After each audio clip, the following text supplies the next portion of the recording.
अब हम बात कर लेते हैं एक प्रोफेशनल चीफ एग्जीक्यूटिव ऑफिसर की, जिसके दफ्तर के बाहर सीईओ की तख्ती लगी होती है और वो डिज़र्व कर रहा होता है कि उसको एक प्रोफेशनल सीईओ कहा जाए। कॉर्पोरेट कल्चर के अंदर सीईओ का जो लेवल है बेसिकली ये बोर्ड ऑफ डायरेक्टर के नीचे होता है। बोर्ड ऑफ डायरेक्टर के ऊपर जो कॉर्पोरेट का स्ट्रक्चर है मैं उसको ज़रा डिफाइन कर देता हूँ। सबसे पहले बोर्ड ऑफ डायरेक्टर होते हैं। अगर कोई स्ट्रक्चर्ड ऑर्गेनाइजेशन है, बोर्ड ऑफ डायरेक्टर्स में से एक चेयरमैन सेलेक्ट किया जाता है जो बोर्ड ऑफ डायरेक्टर के ऊपर होता है, तो फाइनल डिसीजन मेकिंग उसी के लेवल पे होती है।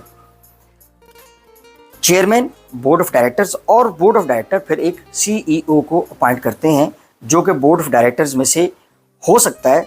अगर सीईओ बोर्ड ऑफ डायरेक्टर्स में से सेलेक्ट होता है तो फिर वो बोर्ड से निकल जाता है। तो सीईओ के नीचे फिर सीओओ का लेवल आता है जो कि जिसको चीफ ऑपरेटिंग ऑफिसर कहते हैं।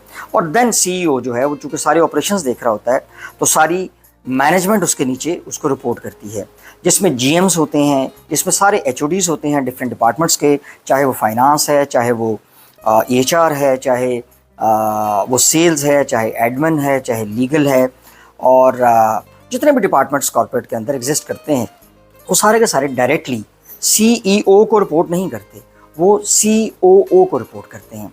अच्छा, ये स्ट्रक्चर जिन कंपनीज के अंदर बन जाता है और एक लंबे अरसे तक चलता है तो उस कंपनी की ग्रोथ का पेस बहुत बढ़ जाता है, उस कंपनी का डिक्लाइन प्रोलॉन्ग हो जाता है। ऑल्दो डिक्लाइन ब्रांड्स को आता है, चाहे 100 साल बाद आए, ब्रांड्स को डिक्लाइन आता है, कंपनीज को, ऑर्गेनाइजेशंस को डिक्लाइन आता है। लेकिन अगर आप वेल स्ट्रक्चर्ड तरीके से ऑर्गेनाइजेशन को रन कर रहे हैं और आपने सारे हायरार्की को प्रॉपरली मैनेज किया हुआ है तो फिर ये बड़े लंबे अरसे तक कंपनियां सर्वाइव करती हैं। इसकी एग्जांपल्स हम एमएनसीज में देखते हैं। एक्सो नोबेल की एग्जांपल ले लें, वो 200-250 साल से मार्केट में एग्जिस्ट करती है। आईसीआई ने 80-90 साल काम किया। इसी तरह पाकिस्तान की बेशुमार लोकल कंपनीज़ हैं, शू इंडस्ट्री में ले लें, जो मोर देन 50-60 साल से एक अच्छे स्ट्रक्चर्स के साथ मार्केट में एग्जिस्ट कर रही हैं और उनकी जो रेवेन्यू ग्रोथ है वो हर आने वाले वक्त के साथ पहले से बेहतर हो रही है। इसी तरह एफएमसीजी के अंदर बेशुमार अच्छी कंपनीज़ हैं।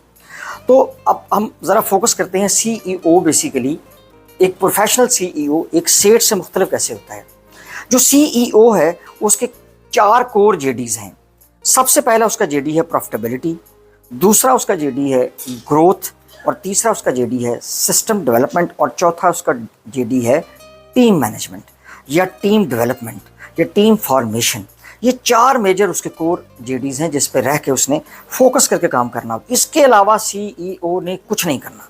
अच्छा, बहुत सी कंपनीज़ के अंदर ये सारे लेवल्स नहीं होते, सिर्फ सीईओ, ऑनर या डायरेक्टर ऊपर बैठा होता है और उसके नीचे सारी मैनेजमेंट होती है जो डायरेक्टली उसको रिपोर्ट कर रही होती है। अच्छा, वहाँ पे क्या होता है कि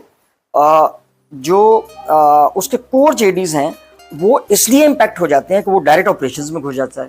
वो हर छोटी छोटी माइक्रो लेवल की चीज़ों को खुद डायरेक्टली देखना शुरू कर देता है। वो ट्रस्ट के फुकदान की वजह से भी हो सकता है, वो कुछ भी हो सकता है, लेकिन वो एक टिपिकल माइंडसेट से वो फिर लिखा तो होता है उसके दफ्तर के बाहर सीईओ, लेकिन होता वो सेठ है। तो अभी हम बात करते हैं कि प्रोफेशनल सीईओ की ये जो 4 जेडीज़ हैं जिसमें growth, profitability, system and team आती है। जब इन चारों जेडीज़ को वो लेके चलता है तो एक 5वां काम होता है। वो 5वां काम क्या होता है?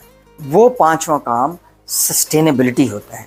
यानी ये पांचों कोर असाइनमेंट्स पे जब वो फोकस्ड रह के लंबे अरसे तक काम करता है तो फिर उसकी कंपनी सस्टेनेबल हो जाती है। अब उस सस्टेनेबिलिटी की डेफिनेशन हम ये कर सकते हैं कि वो 5 से 10 साल तक बेहतरीन तरीके से ग्रो करती है, बल्कि सस्टेनेबिलिटी को अगर और अच्छे तरीके से डिफाइन किया जाए तो वो कंपनी इस काबिल हो जाती है 10-20 सालों के बाद कि वो एक जनरेशन से दूसरी जनरेशन में ट्रांसफ़र हो जाती है और उसका डिक्लाइन बड़ा प्रोलॉन्ग हो जाता है। तो जो 4 कोर जेडीज़ हैं जिसमें ग्रोथ की मैंने बात की, तो जब हम ग्रोथ की बात करते हैं तो वो सिर्फ रेवेन्यू ग्रोथ पे काम नहीं करता, वो सेल्स ग्रोथ पे काम करता है, वो यूनिट ग्रोथ पे काम करता है। उसके बाद जो सबसे इम्पॉर्टेंट है वो अपनी ब्रांड ग्रोथ पे काम करता है, वो अपनी ब्रांड इक्विटी पे काम करता है, वो अपनी इंटेलेक्चुअल प्रॉपर्टी होती है जो ब्रांड, उस पर काम करता है, उसकी वर्थ मार्केट में एक्नॉलेज कराता है।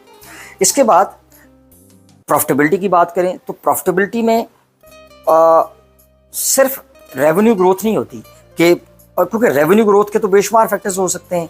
जैसे सपोज रॉ मटेरियल महंगा हुआ, आपने प्राइस बढ़ा दी। जब आपने प्राइस बढ़ाई तो in terms of revenue sales आपकी वर्सेस लास्ट ईयर शायद 20-30% ग्रो कर गई, लेकिन इन टर्म्स ऑफ यूनिट जब आप देखते हैं तो वो डिक्लाइन होता है, वो डिक्रीज होती है सेल्स के अंदर, और वो वर्सेस लास्ट ईयर यूनिट्स के बराबर होती है या उससे कम होती है, तो वो फिर ग्रोथ नहीं होती, वो फिर प्रॉफिट एक्चुअल नहीं होता। अच्छा, प्रॉफिट का एक दूसरा पैरामीटर बड़ा इंपॉर्टेंट होता है जिसको वो कंट्रोल करता है सीईओ, वो ग्रॉस मार्जिन होता है। अब ग्रॉस मार्जिन की सारी डिपेंडेंसी रॉ मटेरियल की परचेज पे होती है। अब प्रोक्योरमेंट डिपार्टमेंट जो है वो, इवन फाइनेंस, ये दो डिपार्टमेंट ऐसे हैं जो पैरेलल लेवल पे सीईओ और सीईओ दोनों को रिपोर्ट कर रहे होते हैं, इवन बोर्ड को भी रिपोर्ट कर रहे होते हैं। तो सीईओ जो है वो रॉ मटेरियल की परचेज पे उसकी नज़र होती है, और जितने अच्छे हेल्दी रेट्स पे वो रॉ मटेरियल बाय करता है तो उसका ग्रॉस मार्जिन वहीं पे इम्पैक्ट करता है, और वहीं पे उसकी प्रॉफिटेबिलिटी डायरेक्टली बेहतर हो जाती है। तीसरी चीज़ जो सिस्टम डेवलपमेंट, जब हम सिस्टम डेवलपमेंट की बात करते हैं तो इससे सिर्फ ईआरपी डेवलपमेंट नहीं है कि एक ईआरपी लगा दिया उसने और सारी रिपोर्ट्स जनरेट होनी शुरू हो गई, नहीं, बल्कि वो प्रोसेसेस पे काम करवाता है, वो डिफरेंट डिपार्टमेंट के अंदर एसओपीज पे काम करवाता है, और अपनी टीम को ट्रेन करता है कि इन प्रोसेस और एसओपी डिपेंडेंट एक्टिविटी करनी है, यानी पीपल ओरिएंटेशन से निकलकर या पीपल डिपेंडेंसी से निकलकर वो प्रोसेस डिपेंडेंसी की तरफ आ जाता है, जिससे क्या होता है कि वो बेहतर प्रोसेस के थ्रू अपनी ऑर्गेनाइजेशन के अंदर असाइनमेंट्स करवाना शुरू कर देता है। जो चौथी चीज़ है वो टीम डेवलपमेंट है। अब ये सीईओ का ना बड़ा इंपॉर्टेंट और शायद सबसे ज़्यादा इंपॉर्टेंट रोल है।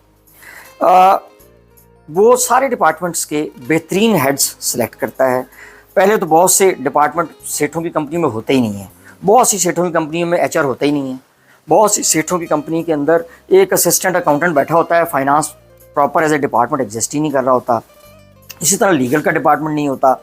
शायद उसकी वजह उसका एक साइज़ होता है, कंपनी बहुत छोटी है तो उसमें ये सारे डिपार्टमेंट का होना ज़रूरी नहीं है, लेकिन एक अच्छे रिसोर्स का उस असाइनमेंट पे होना ज़रूरी है। यानी ज़रूरी नहीं है कि फाइनेंस का हेड आपने 5 लाख का CFO ही रखा हो। अगर आपकी कंपनी का साइज़ छोटा है तो आप एक प्रोफेशनल, अच्छा क्वालिफाइड फाइनेंस का एक्सपर्ट 1.5 लाख में भी रख सकते हैं, 2 लाख में भी रख सकते हैं। काम उसने CFO का ही करना है, लेकिन उसका प्रोफाइल थोड़ा सा जूनियर लेवल का होगा। ये इसी तरह ये इक्वेशन सारे डिपार्टमेंट में आगे ट्रेवल करती है। तो सीईओ बेसिकली टीम डेवलप करता है, और एक टीम को जब वो डेवलप कर लेता है, 8 से 10 डिपार्टमेंट जो कोर डिपार्टमेंट होते हैं कॉर्पोरेट के, उसके अंदर एक लंबे अरसे तक उस टीम को वो लेके चलता है, तो फिर वो कंपनी 8 से 10 सालों में या शायद इससे भी कम अरसे में उस लेवल पे चली जाती है जिसमें वो मार्केट में कंपैटिबल भी रहती है, जिससे उसकी ब्रांड वर्थ भी बेहतर हो जाती है, जिससे उसके सिस्टम डेवलप होने की वजह से प्रोसेसेस भी एग्जिस्ट करना शुरू कर देते हैं, और उसका HR डिपार्टमेंट भी बड़ा स्ट्रांग हो जाता है, क्योंकि एक अच्छा ब्रेन एक लंबे अरसे तक उसके साथ कनेक्ट रहता है। ये प्रोफेशनल सीईओ के कोर जेडीज हैं। मैं दोबारा रिपीट करता हूँ, उसने प्रॉफिट को जहन में रखना है, उसने ग्रोथ को जहन में रखना है, उसने सिस्टम को जहन में रखना है, और उसने टीम डेवलपमेंट का काम करना है। आपका बहुत बहुत शुक्रिया। अस्सलाम वालेकुम।